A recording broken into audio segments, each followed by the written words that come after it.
నమస్కారం city news కి స్వాగతం. పట్టణంలోని చిండ్రావూరు జగడగుంటపాలెం ప్రధాన కాలువ పూడికతీత పనులను మున్సిపల్ కమిషనర్ రామప్పల్ నాయుడు, ఆరోగ్య శాఖ అధికారి మువ్వా యేసుబాబు కలిసి గురువారం పరిశీలించారు. కాలువలో పేరుకుపోయిన చెత్త, పూడికతో పాటు ఇతర వ్యర్థాలను జేసీబీ సాయంతో తొలగించే పనులను అధికారులు పర్యవేక్షించారు. వర్షాకాలాన్ని దృష్టిలో ఉంచుకొని కాలువల్లో నీటి ప్రవాహానికి ఎలాంటి ఆటంకాలు లేకుండా చర్యలు చేపట్టాలని కమిషనర్ సూచించారు. అలాగే కాలువల్లో చెత్త, వ్యర్థాలను వేయకుండా ప్రజలకు అవగాహన కల్పించాలని, పరిశుభ్రత నిర్వహణలో నిర్లక్ష్యం వహించరాదని సిబ్బందిని ఆదేశించారు. ఈ కార్యక్రమంలో శానిటరీ సెక్రటరీలు, పారిశుద్ధ్య సిబ్బంది పాల్గొన్నారు.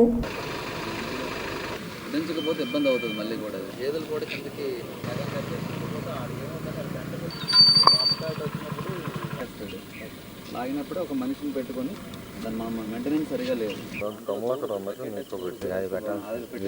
పెట్టించాలి, లాగేస్తారు.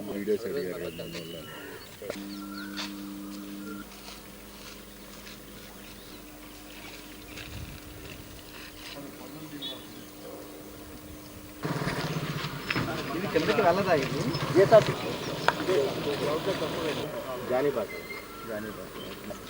తర్వాత ఈ కలవట్ ప్రపోజల్ కట్టుకోవాలి. అవి 6 నెంబర్లు కూడా మనం యాడ్ చేస్తాం. చేశారు కదా, ఒకవైపు పెడతాము, మాన్యువల్గా చేయించండి. 2 నెంబర్ పంచాయతీ మనం ఈమెయిల్ భయపడతాం. సమస్య అయితే ఉంది, అందరికీ తెలిసింది.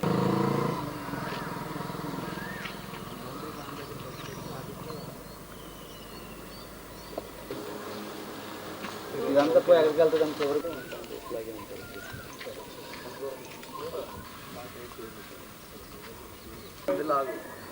లోపల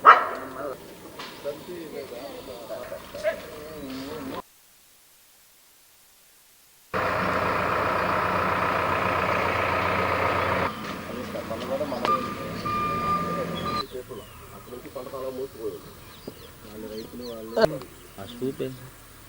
పంటకాలం బాగా ఎనికి ముందుకు వచ్చేది నాదు.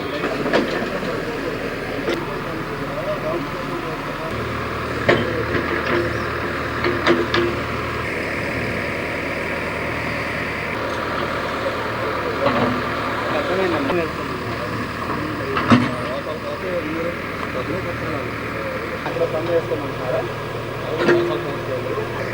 ఎలా కడతారు పని చేస్తుంది?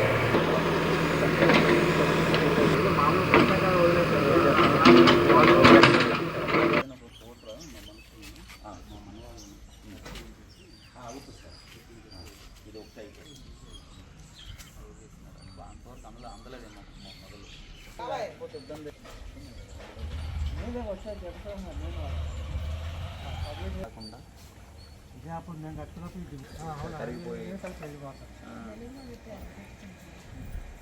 లేదమ్మా, పేడ వేసిందా మీరు కూడా? ఇప్పుడు ఈ దగ్గర అన్ని ఖాళీ. ఇటు పక్కది ఫైన్ రాదు కాలం ముగిస్తే ఎట్లా వస్తుంది వాటర్?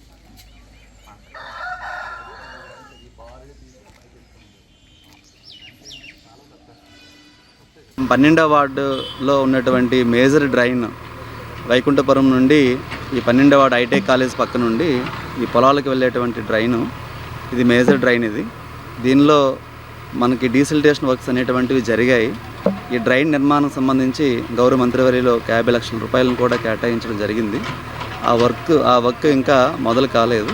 ఆ మొదలైన వెంటనే దీనికి ఒక శాశ్వత పరిష్కారం అనేటువంటి వస్తుంది. అట్లాగే సమీపంలో ఉండేటువంటి గ్రామీణ ప్రాంతాల్లో కొన్ని సర్వే నెంబర్లో మనకి ఈ యొక్క ఇళ్ళ నిర్మాణం పూర్తిగా జరగడం వలన అక్కడ అభివృద్ధి కార్యక్రమాలను మున్సిపాలిటీ తరపు నుండే చేయమని కూడా కొంత డిమాండ్ వస్తుంది. చిండ్రావూరులో ఉన్నటువంటి ఏరియాస్ కానీ, జగడగుంటపాలెం కానీ, టిట్కో హౌసెస్, పూలే కాలనీ, ఇట్లాంటి ఏరియాస్ అన్నీ కూడా ఆ సర్వే నెంబర్స్ అన్నింటినీ కూడా మున్సిపాలిటీలోకి తీసుకోవడానికి ఒక గజెట్ని కూడా రెడీ చేస్తున్నాం. అది ఒక శాశ్వత పరిష్కారం వస్తుంది. సో అంతవరకు కూడా ఈ అవుట్ఫాల్ డ్రైన్స్ అన్నింటినీ కూడా క్లియర్ చేసుకోవడం జరుగుతుంది. నిన్న పడినటువంటి రాత్రి పడిన వర్షాలకి ఈ డ్రైన్ కొద్దిగా అక్కడక్కడ చోక్ పాయింట్స్ ఉండడం వలన గమనించి ఈరోజు మన పారిశుద్ధ్య సిబ్బంది అంతా కూడా ఆ చోక్ పాయింట్స్ అన్నిటిని కూడా క్లియర్ చేస్తున్నారు.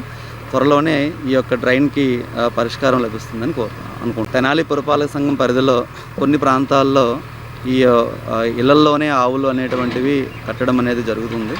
గేదెలు కూడా ఈరోజు 3 ప్రాంతాల్లో చిట్టాంజనేయ స్వామి ఏరియాలో ఒకరికి రోడ్డు పైన ఈ యొక్క ఆవుల్ని గేదెల్ని కట్టడం అనేది జరిగితే వాళ్ళకి హెచ్చరించి గతంలో హెచ్చరించాం, కానీ వాళ్ళ తీరు మారలేదు. అందువలన ఒక 3,000 రూపాయలు ఫైన్ వేసాం.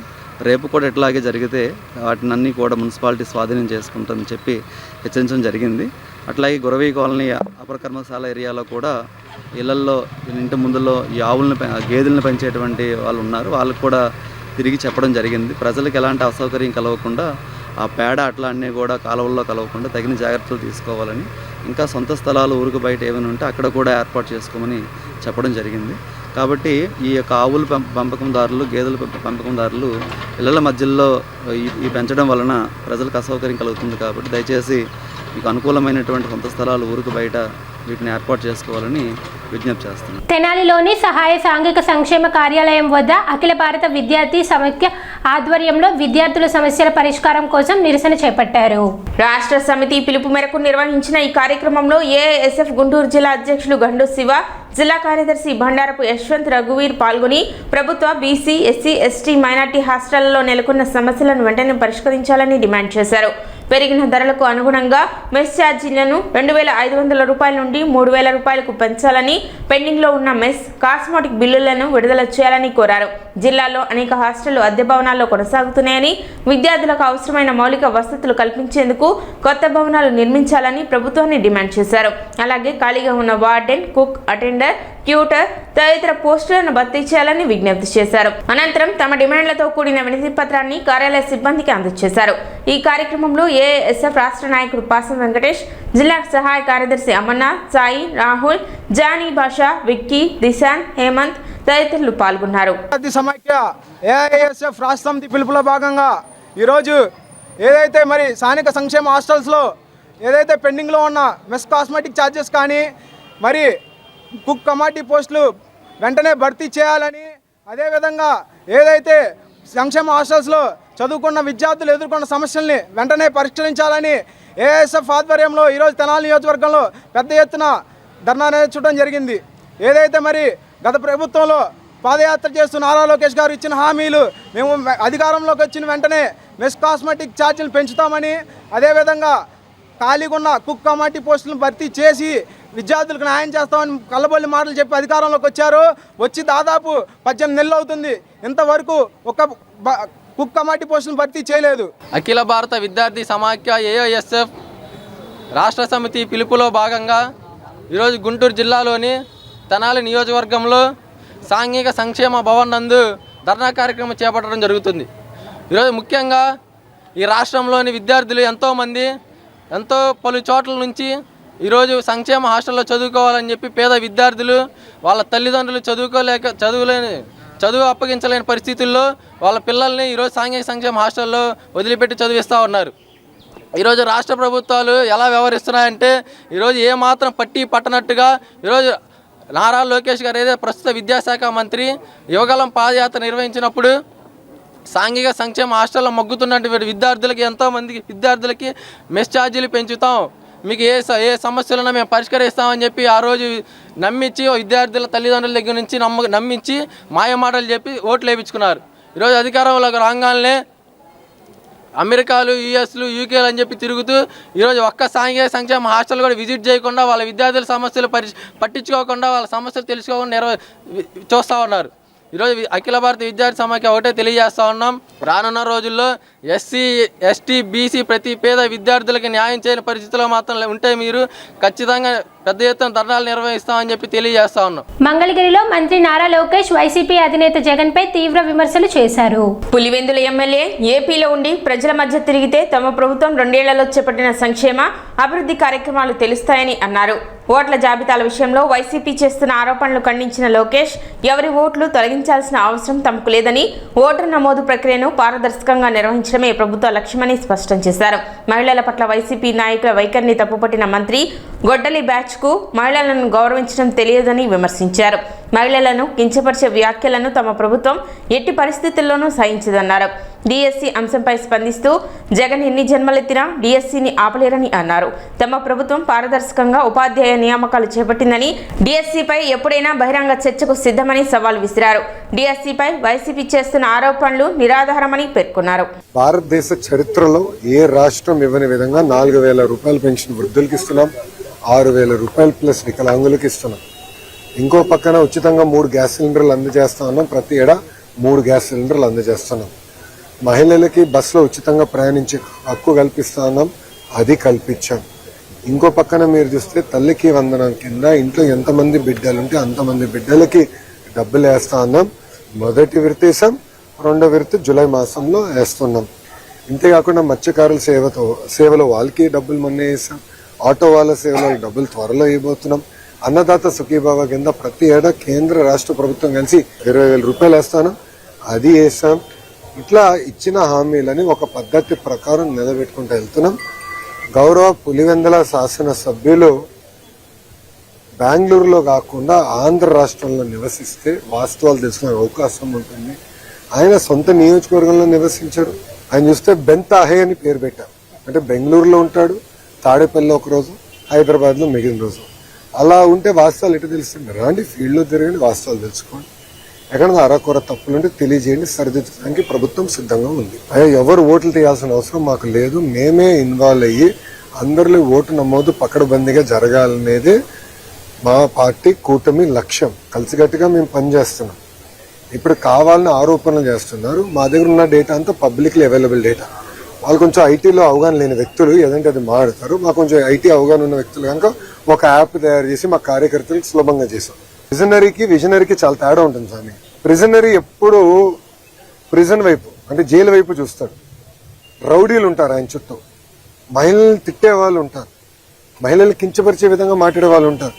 ఎవరైతే గతంలో దాడులు చేశారో ఒక వ్యక్తి పైన 25 కేసుల వ్యక్తి ఏదో దేవుడిలాగా చూపించే వాళ్ళు.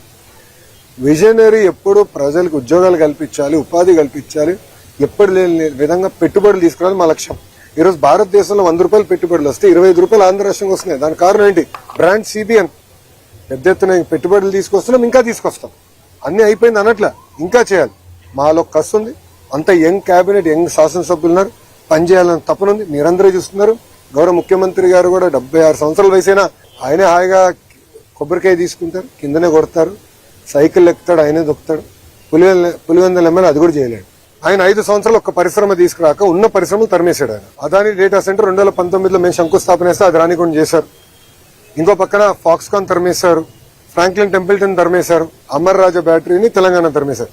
ఈ రోజు మేము అధికారంలోకి వచ్చిన 2 సంవత్సరాల్లోనే భారతదేశంలో 100 రూపాయలు పెట్టుబడులు వస్తే 25 రూపాయలు ఆంధ్ర రాష్ట్రాన్ని ఎత్తుక్కుంటూ వచ్చే విధంగా చేశాం.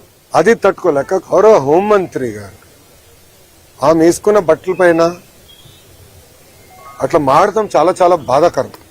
అంటే ఇక్కడి నుంచి అక్కడ నడిస్తే 1 కేజీ బరువు తగ్గుతారని ఎగతాళి చేస్తాం, చాలా చాలా బాధాకరం. ఇదే విధంగా మేము భారతిరెడ్డి గారి గురించి మాట్లాడినా, మీకున్న 2 కూతుర్ల గురించి మేము ఇదే విధంగా మాట్లాడితే మీరు ఇట్లనే మాకు ఫోన్ చేసి సభాష్ బాగా మాట్లాడని చెప్తారా? సూటిగా ప్రశ్నిస్తారు. ఇదేనా మీరు మహిళలకు ఇచ్చే గౌరవం? అధికారంలో ఉన్నప్పుడు మా తల్లిని అవమానించాడు, బ్రహ్మణిని అవమానించాడు. మేం తిరిగి అధికారంలోకి వచ్చిన తర్వాత మా కార్యకర్త పొరపాటున భారతిరెడ్డి గారి గురించి ఒక మాట అంటే సోషల్ మీడియాలో పోస్ట్ చేస్తే అతను క్షమాపణ చెప్తామే కాదు, అతన్ని జ్యుడిషియల్ రిమాండ్కి పంపించిన ఘనత కూటమి ప్రభుత్వం. అది మాకు మహిళల పట్ల ఉన్న గౌరవం. ఇప్పుడు ఒక రౌడీ షీటర్కి, ఒక ఫ్యాక్షన్కి, ఒక గొడ్డలి పార్టీలో ఉన్న గొడ్డలి బ్యాచ్కి మహిళల్ని గౌరవిస్తానే తెలీదు. అందుకే చెప్పా, జగన్ పేరులో జీ అనేది ఉంది కదే, గొడ్డలి. ప్రజలను అవమానిస్తూ, మహిళలను అవమానిస్తూ, సొంత కుటుంబ సభ్యుల్ని చంపేసే పరిస్థితి వాళ్ళది. ప్రజల పక్షాన్ని నిలబడి మహిళల గౌరవం నిలబెట్టే సంస్కృతి మాది. నేను చెప్పిన జగన్ ఎన్ని జనంలో ఎత్తినా డిఎస్సిని ఆపలేడు రాబోయ్. గతంలో పడిన కేసులని తీసుకుని ఏ ఇంజిన్లో పెట్టి ఏ కారణాల వల్ల కేసు పడినాయి, సబర్బాల్ జడ్జిమెంట్, హారిజాంటల్ వర్టికల్ రిజర్వేషన్ అంటే ఏంటి, ఎందుకంటే వెరీ కాంప్లికేటెడ్ సబ్జెక్ట్ అని నేను ముందర నేర్చుకుని స్టడీ చేసి పర్ఫెక్ట్ నోటిఫికేషన్ వేసి భారతదేశ చరిత్రలోనే ఎక్కడి జరగని విధంగా మేము నోటిఫికేషన్ చేసాం. అందుకే 150 రోజుల్లో 16,000 టీచర్ పోస్టులు భర్తీ చేశాం. మళ్ళీ టెట్ ఎగ్జామ్ జరుగుతుంది, డిఎస్సి నోటిఫికేషన్ ఇస్తాం, మళ్ళీ డిఎస్సి ఎగ్జామ్లు జరుగుతాయి, మళ్ళీ టీచర్ అపాయింట్మెంట్లు జరుగుతాయి. దాంట్లో ఎలాంటి సందేహం లేదు. వైసీపీ నేత గుడివాడ అమర్నాథ్ తక్షణమే మహిళా లోకానికి క్షమాపణ చెప్పాలని తెనాలి తెలుగు మహిళలు డిమాండ్ చేశారు. రాష్ట్ర హోంమంత్రి వంగలపూడి అనితపై వైసీపీ నేత అమర్నాథ్ చేసిన అనుచిత వ్యాఖ్యలను ఖండిస్తూ బుధవారం స్థానిక టీడీపీ కార్యాలయంలో ఆ పార్టీ మహిళా నేతలు విలేకరుల సమావేశం నిర్వహించారు. ఈ సందర్భంగా రాష్ట్ర టీడీపీ అధికార ప్రతినిధి పరుచూరి రమ్య మాట్లాడుతూ అసలు వైసీపీలో మహిళలకు ఏమాత్రం విలువ ఇవ్వరు అనేది ఈ రోజు గుడివాడ అమర్నాథ్ విషయంలో తెలిసిపోయిందని, తక్షణమే మహిళా లోకానికి క్షమాపణ చెప్పాలని, లేని పక్షంలో రాష్ట్ర మహిళలు అమర్నాథ్ను బయట తిరగనివ్వరని హెచ్చరించారు.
రాలేదు.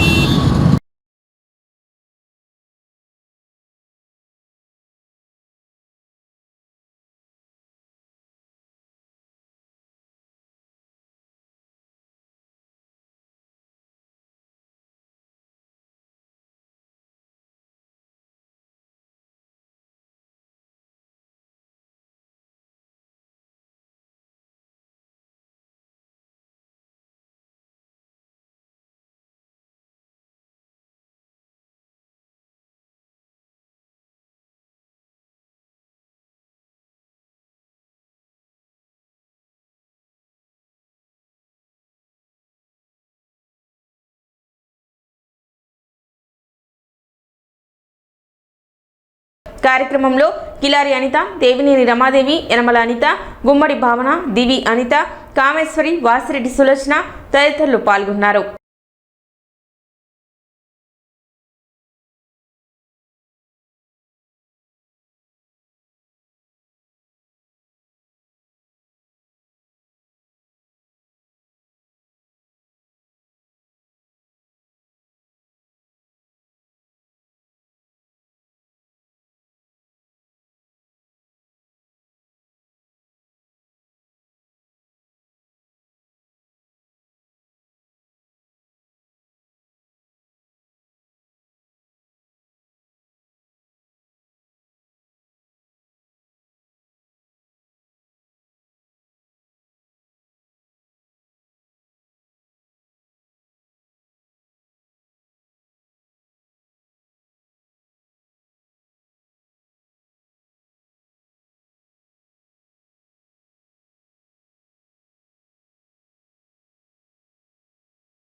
సిటీ న్యూస్ ఇంతటితో సమాప్తం. నమస్కారం.